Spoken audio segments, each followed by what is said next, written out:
프론트 캠버 왜 낼까요? 아무래도 코너를 들어갈 때 방향 조향성에 있어서 좀 더 밀고 들어가는.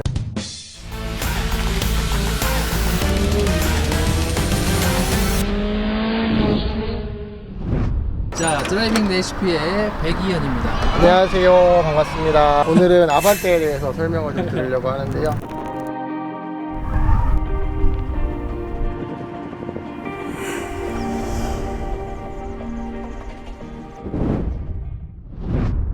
자, 일단은 이 친구가 엔진룸을 보고 있어서 엔진룸부터 한번 설명을 해보도록 할 텐데, 눈에 띄게 보이는 게 일단 흡기가 보이네요. 흡기 돼 있는 것 같고 미미류도 다 들어가 있는 것 같은데요. 이쪽에. 예. 미미류가 이게 원래 고무로 되어 있는데 이 MC라고 해서 굉장히 이제 강성을 높여서 어떻게 보면 순정차보다 이 엔진에서 오는 진동을 실내에서 많이 느낄 수가 있는, 하지만 굉장히 여러 가지적으로 장점이 많은 그런 튜닝이 되어 있다고 볼 수 있죠.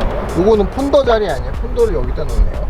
그러네. 여기는 이제 차량의 랩타임을 대회 측에서 계측하는 그 폰더를 장착하는 자리가 여기는 스팟 들어간 건가요? 맞습니다. 이 차량은 차량 전체가 바비큐 되어 있다고 저희는 말을 하는데요. 이게 용접 자국인데 차량의 이런 이임새 부분들을 다 바디 스팟 용접을 해놔서 차량의 바디 강성이 순정차보다 훨씬 높은 그런 튜닝이 되어 있다는 거죠.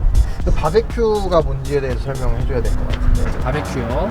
근데 이 바베큐가 왜 그러냐면, 차량을 완전히 바디만 놔두고 다 탈거한 상태에서 양쪽 앞쪽과 뒤쪽을 딱 고정을 시킨 다음에 바베큐처럼 이렇게 돌리면서 이 스팟 용접을 한다고 해서 바닥의 열기까지 통으로 저희가 이제 바베큐를 지진다 이렇게 표현을 많이 하고 있죠. 자, 그리고 또 뭐가 보일까요? 저 오일 캐치 탱크 들어간 거 그렇죠. 같고요. 그리고 아까 말씀드렸듯이 이 차량은 이슈 매핑이 되어 있고 그렇기 때문에 네, 맞아요. 그래서 굉장히 출력이 순정보다는 많이 높죠. 엔진이 1.6 GDI 이 엔진 같은 경우 140마력의 엔진 출력을 가지고 있지만, 이 차량은 엔진 튜닝과 그리고 ECU 튜닝을 해서 엔진 마력으로는 한 180마력, 그리고 휠 마력, 한마디로 손실을 보고 나서의 휠 마력, 휠로 전해지는 마력은 실제적으로 150마력 정도를 보이고 있고요. 이 자연흡기 엔진 같은 경우는 마력을 올리기가 쉽지 않죠. 1마력을 올리기가 쉽지 않죠. 얘도 지금 엔진을 만져놓은 차 같은데 네. 뭐 헤드라든지 뭐 다른 게 건드려져 있는 게 있는지. 네, 약간 어려운 용어일 수도 있지만 이 보이는 게 헤드인데, 이 헤드 포팅이 다 되어 있고요. 흡기 쪽과 배기 쪽에 공기가 흐르는 부분들을 다 포팅, 한마디로 다 매끈하게 가는 공기가 잘 흘러가게 되어 있고, 그리고 압축비가 조금 더 높아져 있는 고압축 엔진이라고 보시면 되고요. 그래서 이 자연흡기 엔진에서 할 수 있는 모든 것들을 다 해서 어찌 보면 휠 마력이 150마력까지 나오는, 안쪽도 한번 볼까요? 네, 캠버가 상당히 많이 들어가 있어요. 확인 잘 될지 모르겠지만 프론트 캠버가 굉장히 많이 들어가 있죠. 레이스카는 이 코너링 스피드를 올리기 위해서 이렇게 튜닝을 하곤 하죠. 프론트 캠버를 넣는 이유에 대해서도 설명해 주면 좋을 것 같아요. 프론트 캠버 왜 넣을까요? 아무래도 코너를 들어갈 때 방향 조향성에 있어서 앞에 좀 더 밀고 들어가는 들어가 누워져 있기 때문에. 있으면 어떻게 되냐면, 바깥쪽에 있는 타이어에 접지면은 직선 구간에서는 닿지 않게 되어 있는데, 코너에서 버티는 프론트의 한계치가 높아지는 그런 튜닝이라고 볼 수 있죠. 브레이크도 돼 있나 봐요. 6P 들어가 있는 거. 맞습니다. 브레이크는 이제 6P, 한마디로 브레이크가 이 디스크 로터를 이렇게 안에 있는 피스톤이 잡게 되거든요. 3장 이렇게 해서 총 6개의 피스톤이 브레이킹을 이렇게 한다고 해서 6P 브레이크라고 하죠. 그래서 이 디스크 로터 같은 경우도 지금 타공도 되어 있고 열이 많이 방출될 수 있는 그런 디스크 로터가 되어 있고, 현재 넥센 타이어 스피드 레이싱에는 넥센 타이어의 SUR4G라는 타이어가 들어가야 되지만, 현재는 지금 연습을 하기 위해 시즌이 아니기 때문에 금호 타이어 V720 타이어가 들어가 있습니다. 일상 도로에서도 사용할 수 있는 그러한 스포츠 타이어라고 보시면 됩니다. 자, 실내 뭐 눈에 띄게 보이는 게 있나요? 일단 뭐 너무 크게 보이는 롤 케이지가 맞습니다. 보이고요. 이 롤 케이지 같은 경우는 국내에서 굉장히 유명한 청주에 있는 2K 보디라는 샵에서 제작을 했고요. 여기에도 보시면 자, 2K 보디라는 음각을 확인할 수가 있습니다. 그래서 이 발판 같은 경우는 순정 발판을 그대로 사용하지 않고 이렇게 자체 제작해서, 그리고 페달류를 보시면 사포 같은 게 있어요. 발이 미끄러지지 않고 페달류들을 조작할 수 있도록 이렇게 디테일한 면까지 튜닝이 되어 있습니다. 자, 그리고 스티어링 휠 뗐다가 다시 장착할 수 있는 버켓 시트 자체가 고정이 되어 있어서 앞뒤로 이렇게 움직이지 않아서 타고 내릴 때 스티어링 휠을 뺐다가 다시 꼽는 그런 튜닝입니다. 계기판 보이시나요? 이 계기판은 모텍이라는 굉장히 유명한 튜너의 그런 계기판인데요. 굉장히 고가의 디스플레이고 데이터 로깅 시스템인데 이 지금 디스플레이만 해도 한 400만 원에서 600만 원 정도 할 거예요. 엄청 비싸. 네, 엄청나게 비싼 그런 거고, 이 모텍 계기판 같은 경우는 센서류들을 많이 추가를 하게 되면 거의 5천만 원까지. F1. 네, F1. 모든 차량의 정보를 받을 수 있어요. 한마디로 서스펜션의 노드가 이렇게 움직이는 것까지 전부 다 받을 수가 있고요. 그 다음에 차량의 엔진의 컴퓨터인 ECU까지 다 컨트롤할 수 있는 그런 시스템이고요.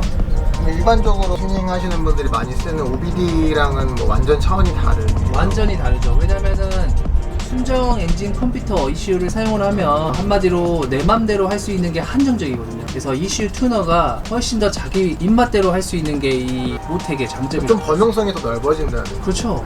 그래서 한마디로 설명을 하면 어떻게 되냐, 순정 ECU는 아무리 튜닝을 해도 달리다가 차에 문제가 있어. 락을 그러면은 걸어버리죠. 그쵸, 한마디로 너 달리지 마, 엔진 열이 너무 많아. 하지만 모텍은 내가 그거를 깰 수가 있어. 다양한 걸 많이 할 수 있고, 그 다음에 이제 변속기 같은 경우는 수동 변속기를 사용하고, 그 다음에 차동 장치 같은 경우는 LSD를 사용하고 있습니다. 이 아반떼 MD에 LSD가 전용으로 나오지 않아서 투스카니용 LSD를 개조해서 장착을 했다고 합니다. 자, 그리고 이 버킷 시트는 조금 더 스포티한 드라이빙, 사이드 포스, 한마디로 내 몸이 좌우로 흔들리는 그런 현상을 최소화하기 위해서 장착을 하고, 안전을 위해서 장착을 하는 그런 시트가 되겠고요.